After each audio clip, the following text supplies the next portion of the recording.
Si la jeunesse ne connaît pas son histoire, la jeunesse ne comprend pas le monde d'aujourd'hui, ne comprend rien de la géopolitique, vous avez beau tourner ciel et terre, ils ne pourront jamais comprendre la démarche de la révolution. Il va de soi qu'à partir de maintenant, partout où nous sommes, que nous puissions faire passer le message de notre histoire, d'où nous venons, qu'est-ce que nous faisons aujourd'hui, pourquoi le monde est ainsi fait, pour que les gens puissent comprendre, emboîter le train de la révolution et qu'on puisse avancer vers un développement harmonieux, vers une Union africaine réelle. Car cette Union africaine qu'on le dit aujourd'hui de façade, on ne la sent pas. Il n'y a pas d'union. Le continent est déchiré par des guerres, tout cela par la manipulation des impérialistes.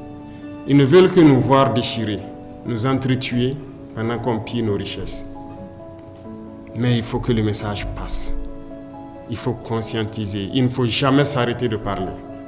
Certains diront que beaucoup d'entre vous peut-être parlent beaucoup. Moi, j'ai été longtemps accusé de ça, mais il faut toujours parler.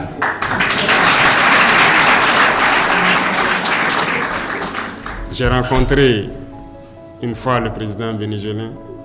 Il me disait, le père de la révolution, chaque jour il parlait à la radio. Et lui-même, qui était son fidèle, se demandait mais pourquoi tous les jours il parle. Et Chavez l'a dit, il faut toujours parler pour que les gens comprennent le message et que le message de l'impérialisme ne puisse pas passer.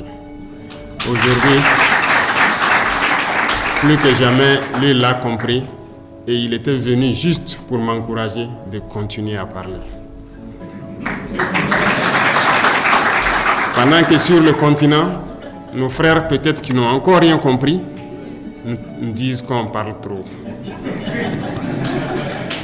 Et souvent, ce sont ces soi-disant intellectuels qui n'ont peut-être pas compris, qui ont été totalement formatés par le système occidental, par le système impérialiste, qui trouvent qu'on parle trop. Parce qu'ils ne peuvent pas comprendre et percevoir le message qu'on passe. Malheureusement, c'est leur faiblesse aussi. Mais nous devons continuer à parler. Nos jeunes doivent se réveiller.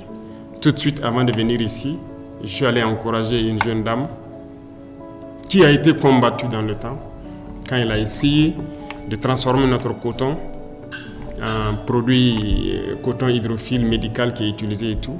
Elle a été combattue, son usine avait été fermée, ses machines ont été toutes démontées et rangées. Quand nous sommes arrivés, nous avons essayé de la soutenir et l'usine a réouvert. Ce matin, je suis allé voir des visites.